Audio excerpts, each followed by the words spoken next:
This story is titled, Daughter Proudly Cheated with Her Sister's Husband, Now Begs Us to Take Her In After He Cheated and Dumped Her. Hey everyone, we put a lot of time and effort into finding these stories to keep bringing you the best content. If you enjoy what we do, it would mean the world if you hit that subscribe button. Your support really makes all the difference and keeps this journey going strong. Thanks so much for being here with me. Now let's start the video. OP starts by saying, Hey Reddit, I honestly never thought I'd be sharing something like this here, but I don't even know where else to turn.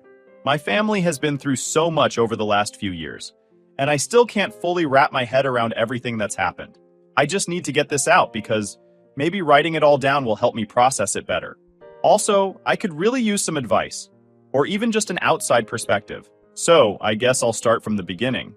I'm a 48-year-old mom of 3 kids.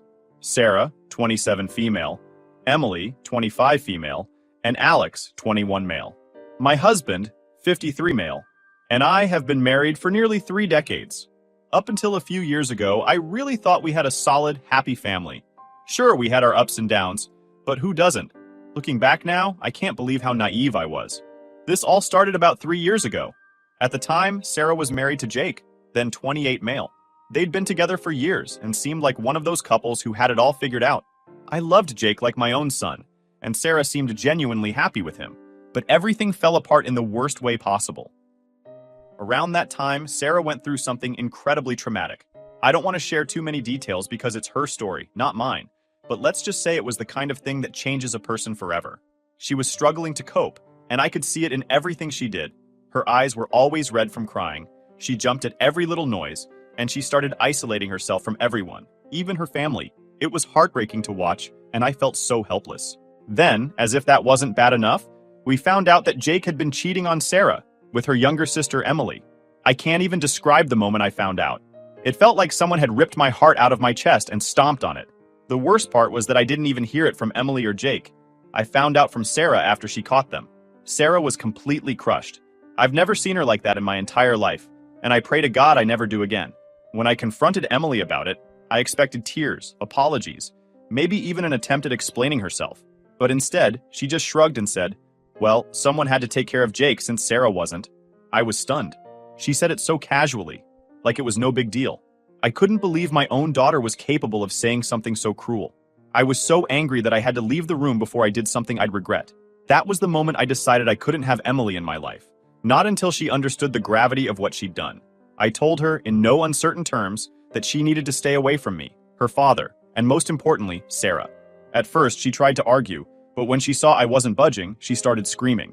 She said things like, "You're choosing Sarah over me, and you're such a hypocrite." But honestly, her words didn't mean anything to me in that moment. I was done.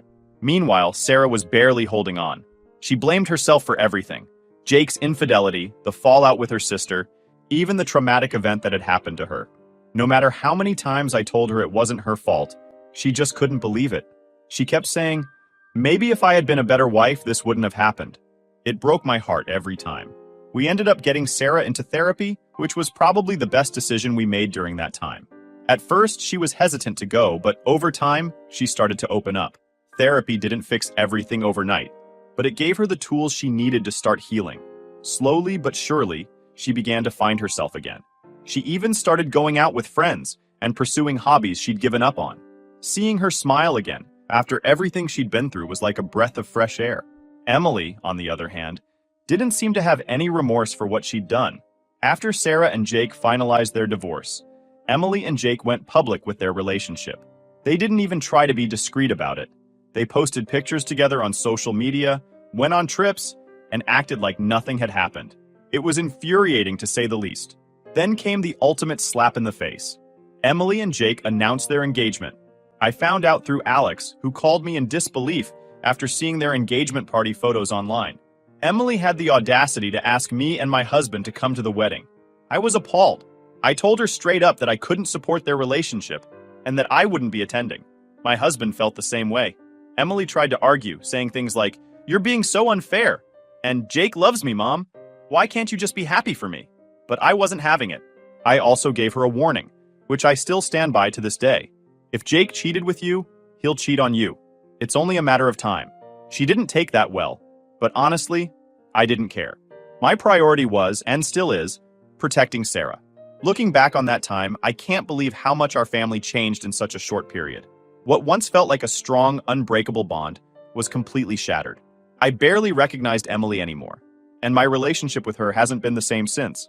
As much as it hurts to say, I don't think I'll ever be able to forgive her for what she did to Sarah. At the same time, she's still my daughter, and part of me wants to believe she can change, but I'm not holding my breath. After cutting contact with Emily following the fallout, I honestly thought things couldn't get worse. I mean, how much more damage could she do, right? Well, I underestimated just how deep her selfishness ran. For a while, she stayed quiet. She didn't reach out to me or her dad, which was honestly a relief. But life didn't stay peaceful for long. One day, Alex, my youngest, came storming into the house with his phone in his hand. I'll never forget the look on his face. It was this mix of anger and disbelief. He handed me his phone and said, "Have you seen this?" I looked down and saw a photo of Emily and Jake, arms wrapped around each other, all smiles. But that wasn't the worst part. In the caption, Emily had written, "He put a ring on it. Forever love." I couldn't believe what I was seeing. They were engaged. My daughter was engaged to the man who had not only betrayed her sister, but also contributed to the lowest point in her life. It felt like a slap in the face. It wasn't just the engagement itself, it was the way they flaunted it. They didn't seem to care how it would affect anyone else, especially Sarah. I wasn't sure how to break the news to Sarah. She was finally starting to make progress in therapy, and I didn't want to undo all that by bringing this up. But at the same time, I knew she'd find out eventually, and I didn't want her to feel blindsided.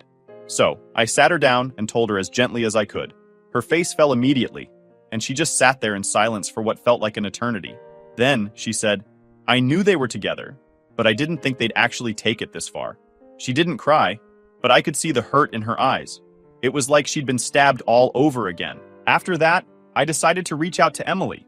I hadn't spoken to her in months, but I felt like I needed to say something. If not for my sake, then for Sarah's. I called her, and surprisingly, she picked up. I told her how hurtful her actions were, and that getting engaged to Jake was just pouring salt in the wound. Her response? "Mom, you just don't understand. Jake and I are in love. What Sarah and Jake had is over. Why can't you just be happy for me?" Happy for her? Couldn't believe she had the nerve to say that.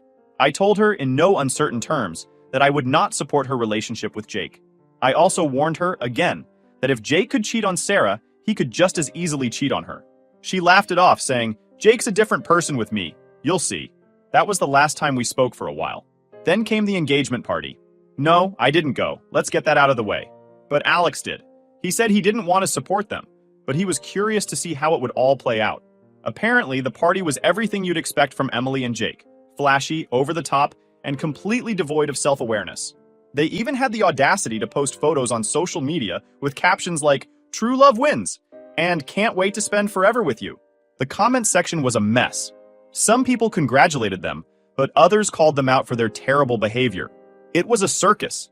Alex also told me that some of the extended family showed up, which was surprising. I later found out that most of them didn't know the full story. They thought Emily and Jake had gotten together after the divorce, not during Sarah and Jake's marriage. When the truth came out, a lot of them were furious. One of my sisters even called me to apologize for attending, saying she had no idea what Emily had done. Meanwhile, Sarah was trying her best to move on. She stopped following Emily and Jake on social media, and she asked us not to mention them around her.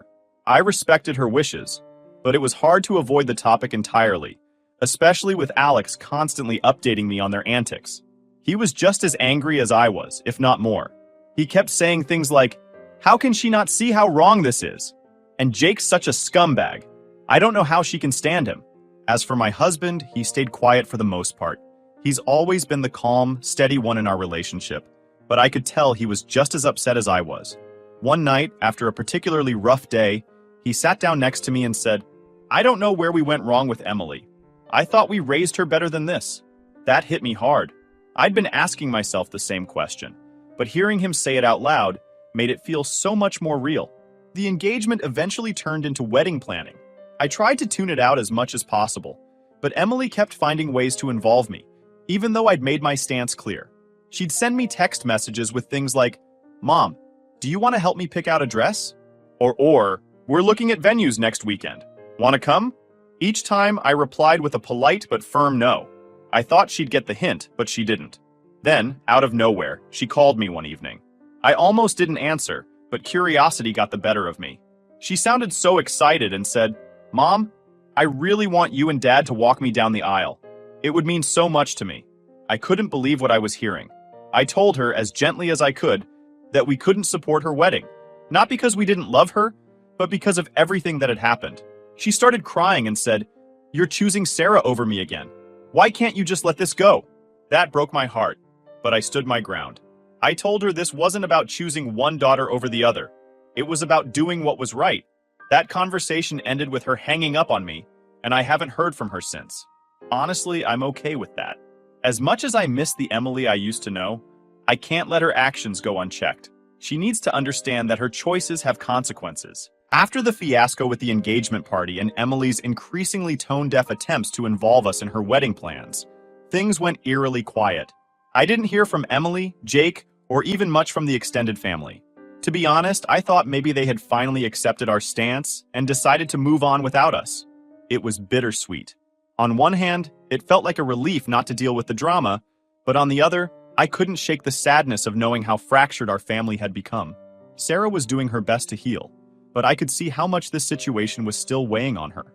She had started setting boundaries with the family, avoiding gatherings where she thought Emily or Jake might show up.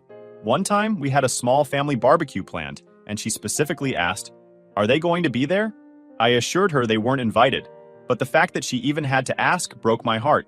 She should have been able to feel safe with her own family, but instead, she was constantly on edge.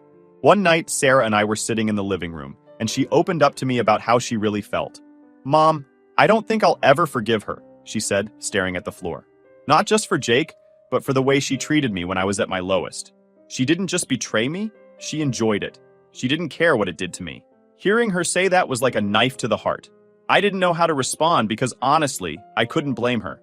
Emily's actions had been so callous, and she had shown no remorse. Around this time, Alex started pulling away from Emily too. He had been furious about her actions from the start, but he'd still kept in touch with her, mostly out of a sense of obligation. But one day he came to me and said, "Mom, I can't do it anymore. Every time I talk to her, she acts like she's the victim in all this. I'm sick of it." He stopped answering her calls and unfollowed her on social media. I think that was the wake-up call Emily needed, because not long after, she started reaching out to me again. At first, it was just small things. Texts asking how we were doing or updates about the wedding. I kept my responses short and polite, but didn't engage much. Then, out of nowhere, she sent me this long message about how much she missed our family and how hard it was to plan a wedding without her parents' support. She even said something along the lines of, "I know I've made mistakes, but can't we just move forward?" I stared at the message for a long time before responding. Finally, I wrote back, "Emily, I love you, but you need to take responsibility for the pain you've caused before we can even think about moving forward." Her reply was immediate and defensive. She said she had nothing to apologize for because she and Jake were meant to be, and that if Sarah couldn't handle that, it wasn't her fault. I didn't respond after that. I didn't see the point. A few months passed, and Emily and Jake got married in what I assume was a beautiful ceremony, though I wouldn't know because, of course, we didn't attend. I heard through the grapevine that some family members who did go felt awkward the entire time. One of my cousins even texted me afterward to say, "It felt like everyone was pretending not to notice the elephant in the room." I wish I'd stayed home. After the wedding, things went quiet again. Emily didn't contact us, and honestly, I thought maybe she'd finally moved on. Sarah started to seem a little lighter, too. She was going out more, laughing more. It was like a weight had been lifted off her shoulders. I started to feel hopeful that maybe, just maybe, we could put this whole mess behind us. But then, out of nowhere, Emily showed up at my doorstep. It was a rainy evening, and I was in the kitchen cleaning up after dinner when I heard a frantic knock at the door. At first, I thought it might be a neighbor needing something, but when I opened the door, there was Emily, soaking wet, crying, and holding a baby and a toddler. I was so shocked I didn't know what to say. She just stood there, looking completely defeated, and finally said, "Mom, I need your help." I let her in, of course. As angry as I was at her, I couldn't turn her away, not with the kids there. She sat on the couch, still sobbing, while I got her a towel and tried to calm her down. Once she finally caught her breath, she started telling me what had happened. Apparently, Jake had been emotionally and verbally abusive for months. He'd been controlling, constantly putting her down, and even had another woman on the side. "He has a whole other family, Mom," she said through tears. "I can't go back there. I just can't." Hearing her say that stirred up so many emotions. On one hand, I felt for her. No one deserves to be treated like that. But on the other hand, I couldn't help thinking, you chose this. You knew who he was, and you still chose him over your sister, over your family. It was a hard thing to reconcile. Emily begged me to let her and the kids stay with us. She said she had nowhere else to go and didn't know what to do. I told her I needed time to think about it. I didn't want to make any rash decisions, especially knowing how this might affect Sarah. After everything Sarah had been through, I couldn't risk doing anything that might set her back. That night, I told my husband what had happened. He was just as conflicted as I was.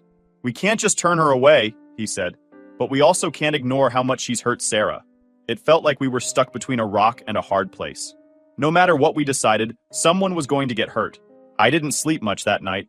I kept replaying everything in my head: Emily's betrayal, Sarah's pain, Jake's predictably awful behavior.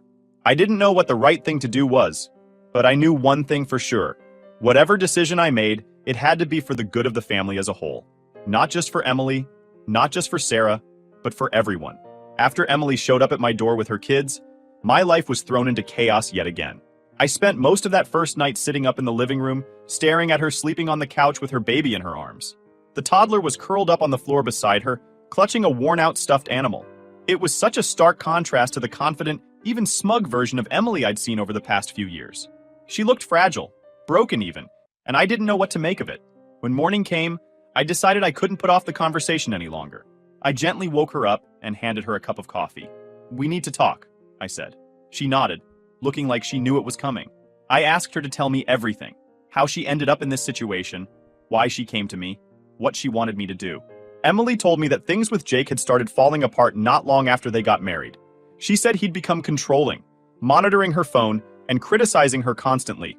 She tried to brush it off at first, thinking it was just stress or maybe some growing pains as they adjusted to married life.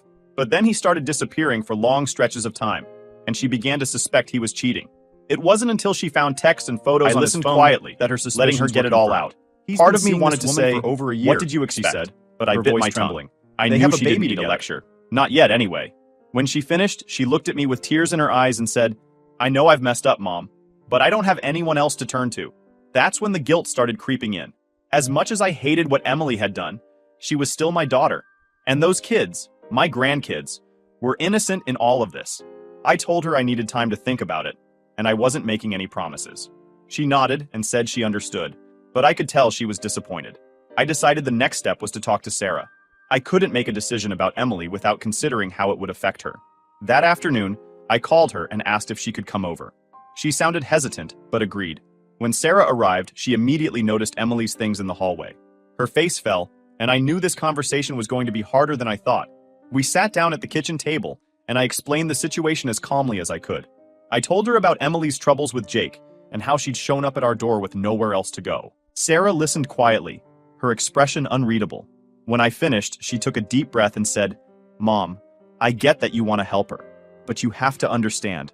I can't be around her. Not after everything she's done. I've worked so hard to move on, and I can't go backward." Her words hit me like a ton of bricks. I knew she was right. Emily's presence in our home would reopen wounds that Sarah had spent years trying to heal. But at the same time, I couldn't just abandon Emily and her kids. I felt like I was being forced to choose between my daughters, and it was tearing me apart. My husband was just as conflicted as I was. That evening, we sat down to talk about it, and he said, "I don't think there's a right answer here.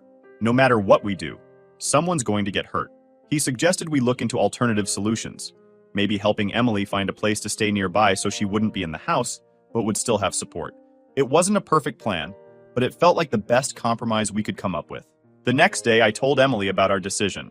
I explained that while we couldn't have her staying with us, we would help her find an apartment and cover the first month's rent. I also offered to help with daycare for the kids so she could look for a job. I expected her to be grateful, or at least understanding, but instead, she got angry. "This is my family," she yelled. "How can you just turn me away like this? After everything I've been through?" I tried to stay calm and explained that it wasn't about turning her away. It was about protecting Sarah's mental health, but she wasn't having it. "Sarah needs to get over it," she snapped. "It's been years. How much longer are you going to coddle her?" That was the moment my husband lost his temper. He stood up and said, "Don't you dare talk about your sister like that. Do you even realize how much pain you've caused her? You're lucky we're even willing to help you at all." Emily burst into tears and ran out of the room, leaving me and my husband sitting there in silence. Over the next few days, I tried to smooth things over with Emily. I found a one-bedroom apartment for her and helped her get in touch with a lawyer to start the divorce process. But she remained distant and cold, barely speaking to me unless it was absolutely necessary. It was clear she felt betrayed, but I couldn't bring myself to feel sorry for her. She was finally facing the consequences of her actions, and while it was painful to watch, I knew it was necessary. As for Sarah, I made a point to check in with her regularly and reassure her that she was my priority. She seemed relieved when I told her Emily wouldn't be staying with us, but I could tell the whole situation was still weighing on her. "I just want things to go back to how they used to be," she said one day. "But I know they never will." She was right. No matter what I did, our family would never be the same. But I had to believe that we could find a way to move forward. Maybe not as the happy, united family we once were, but as something new. Something that worked for everyone. Once Emily moved into the small apartment my husband and I helped her secure, I thought things might settle down. It wasn't ideal, far from it, but it seemed like a step forward. At least she had a roof over her head and a place to regroup. We also paid for a couple of weeks of daycare for the kids, so she could start job hunting. It was the best we could do under the circumstances, especially since tensions were still high between her and the rest of the family. But things didn't go as smoothly as I'd hoped. Emily wasn't exactly grateful for the help. In fact, she seemed to resent it. She kept complaining about the size of the apartment, the lack of amenities, the area. Not unsafe, but definitely not luxurious. I tried to remind her that it was temporary, that she needed to focus on rebuilding her life, but she wasn't having it. "I can't live like this, Mom," she said during one of our phone calls. "I have 2 kids. They deserve better than this." I bit my tongue, wanting to say, "They deserve better than Jake, too." But here we are. Instead, I calmly reminded her that this was a starting point, not a permanent situation. "You're going to have to put in the work," I said. "This isn't going to fix itself overnight." The job hunt wasn't going well either. Emily hadn't worked in years, and her resume was practically empty. She applied to a few places, mostly retail and customer service jobs, but she didn't seem motivated to follow up. "They're not going to hire me," she said one day, almost as if she'd already decided it was a lost cause. It was frustrating to see her so defeated, especially knowing that she had no choice but to make it work. But no matter how much I tried to encourage her, it felt like my words were falling on deaf ears. Meanwhile, the rest of the family was still reeling from her sudden reappearance. Word had spread that Emily was back in town and staying in an apartment we'd helped her find. Some of my siblings called to voice their opinions, most of them negative. "After what she did to Sarah, you're still helping her?" one of them said. "You're enabling her. You know that, right?" I hated hearing it, but I understood where they were coming from. From the outside, it probably looked like I was rewarding Emily's bad behavior. But I couldn't bring myself to turn my back on her entirely, especially when there were 2 innocent kids involved. I had to remind myself that helping her didn't mean I condoned her actions. It just meant I wasn't willing to let her hit rock bottom with no safety net. As for Sarah, she was keeping her distance. We hadn't told her the full details of how we were helping Emily, only that Emily wasn't staying with us. I didn't want to burden her with more than she needed to know, but I also didn't want her to feel blindsided if she ran into Emily somewhere. So one day, I brought it up gently. "Emily's staying in an apartment across town," I said. "We helped her with the first month's rent, but she's on her own after that." Sarah nodded, her face unreadable. "I figured you'd do something like that," she said. "It's fine. I just don't want to be involved." Her response was calm, but it felt like there was an undercurrent of hurt. I knew she was trying to be understanding, but I couldn't shake the feeling that this was putting a strain on our relationship. Then there was Alex. He was furious when he found out we were helping Emily at all. "Why are you bending over backward for her after everything she's done?" he asked one night. "She doesn't deserve it." I tried to explain that it wasn't about what Emily deserved. It was about doing what I felt was right. "Her kids are innocent in all of this," I said. "They need stability, and if we can help provide that, then I think we should." But Alex wasn't convinced. "You're just letting her manipulate you," he said. "She's never going to change if you keep bailing her out." His words stung because deep down, I knew there was some truth to them. But what was the alternative? Letting Emily sink completely? I wasn't sure I could live with that. Emily's struggles began to take a toll on her emotionally. She called me one night in tears, saying she felt like a failure. "I ruined everything," she said. "My marriage, my relationship with Sarah, my whole life. I don't even know who I am anymore." It was the first time she'd shown any real self-awareness, and it caught me off guard. For a moment, I felt a glimmer of hope that maybe this was her turning point, but that hope was short-lived. The next time I spoke to her, she was back to blaming everyone but herself.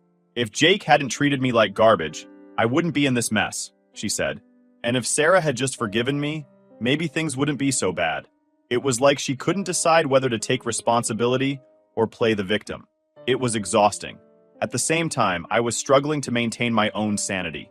Between managing Emily's situation, supporting Sarah, and dealing with the fallout from the rest of the family, I felt like I was constantly walking on eggshells. I started to question whether I was making the right choices or just digging myself into a deeper hole. The breaking point came when Emily showed up at our house unexpectedly one evening. She looked tired and frazzled, the kids clinging to her legs. "I need to stay here just for a few nights," she said. My heart sank. "Emily, we've been over this," I said. "You can't stay here. It's not fair to Sarah." Her face crumpled and she started crying. "I don't know what else to do," she said. "I'm trying, Mom, but nothing's working. I feel like I'm drowning." I felt an overwhelming wave of guilt, but I held firm. "We'll help you find more resources," I said, "but you can't stay here." That night, I couldn't sleep. I kept replaying the conversation in my head, wondering if I'd made the right call.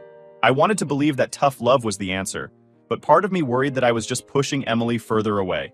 At the same time, I couldn't ignore the damage it would do to Sarah if I let Emily move back in. It felt like no matter what I did, I was failing one of my daughters. After that night, when Emily showed up at our house begging to stay, things changed. I could feel the shift, not just with her, but within myself. The guilt that had been weighing on me for weeks didn't go away, but it transformed into something else. Resolve, maybe. I realized I couldn't keep trying to fix everything, to hold together a family that was already fractured.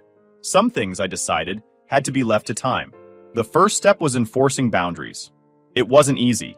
Emily called almost daily, asking for help with this or that. Sometimes it was money, sometimes it was advice, sometimes it was just someone to vent to. But every call left me emotionally drained. I had to start saying no. "Emily, you need to figure this out," I told her during one particularly tense phone call. "We've done everything we can to help you get back on your feet. Now it's your turn." She didn't take it well. "So, that's it?" she said. "You're just giving up on me?" I told her it wasn't about giving up. It was about giving her the chance to stand on her own. She hung up on me, and for a while we didn't speak. During that silence, I focused my energy on rebuilding my relationship with Sarah. She'd been distant ever since Emily re-entered the picture, and I couldn't blame her. I had been so caught up in managing Emily's crisis that I hadn't given enough attention to Sarah's feelings. One evening, I invited her over for dinner, just the two of us. I wanted to create a safe space where she could speak freely. At first, the conversation was light: work, hobbies, her friends. But eventually, the topic shifted to Emily.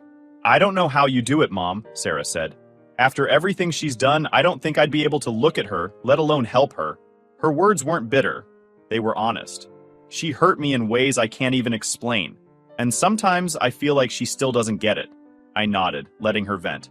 "You're right," I said. "She doesn't get it, not fully. And I don't know if she ever will. But I also know she's my daughter. And as much as she's hurt you, and me, I can't just walk away from her." Sarah sighed. "I get it. I don't like it, but I get it." That conversation marked a turning point for us.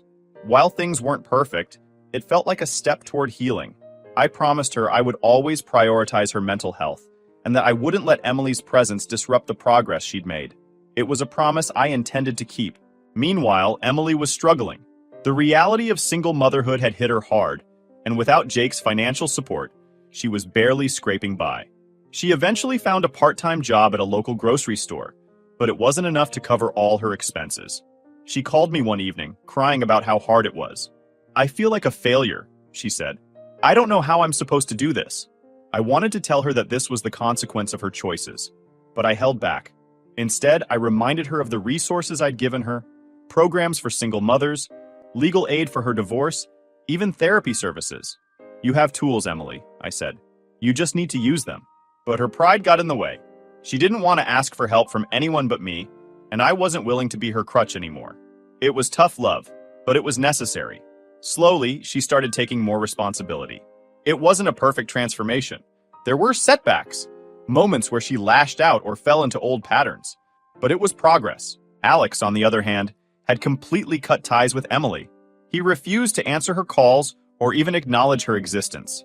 I don't have time for her drama, he told me when I asked if he'd consider reaching out. She made her bed. Now she has to lie in it. While I didn't agree with his approach, I respected his decision. Everyone had their own way of coping, and this was his. As for the extended family, most of them stayed distant from Emily as well. Some openly voiced their disapproval of her actions, while others simply avoided her altogether. One of my sisters, who had been close to Emily growing up, told me, "I love her, but I can't support what she did to Sarah. Maybe someday, but not now." It was a sentiment I heard often, and while it hurt, I understood it. Months turned into a year, and the dust started to settle. Emily eventually moved into a slightly bigger apartment after picking up a second job. She seemed more stable, though the cracks were still there. She didn't talk about Jake much anymore, except to say that the divorce was finalized and he'd moved out of state. "Good riddance," she said when she told me. I could tell there was still a lot of anger there, but at least she was starting to move on. Sarah, meanwhile, was thriving. She had a new job she loved, a supportive group of friends, and even started dating someone new, a kind, patient man who treated her the way she deserved to be treated. When she introduced him to me and my husband, I saw something in her I hadn't seen in years: hope. It was a reminder that healing was possible, even after the deepest wounds. As for me, I've learned to accept that my family will never be what it once was. There's no fixing this, not in the way I initially hoped. But that doesn't mean we can't move forward. It just means we have to redefine what moving forward looks like. I still see Emily occasionally, mostly for the sake of the kids. They're beautiful, bright little souls who remind me that, despite all the pain, there's still joy to be found. Sarah hasn't spoken to Emily since the fallout, and I don't push her to. I've learned that healing looks different for everyone, and it's not my place to dictate what that should look like. In the end, I don't know if I made all the right choices. I'm sure there are things I could have handled better, things I should have said or done differently, but I did the best I could with the hand I was dealt, and I think that's all any of us can do. To anyone reading this who's struggling with family issues, know that it's okay to set boundaries. It's okay to prioritize your own mental health, and it's okay to let go of the idea that things will ever go back to the way they were. Sometimes moving forward means letting go, and that's okay too.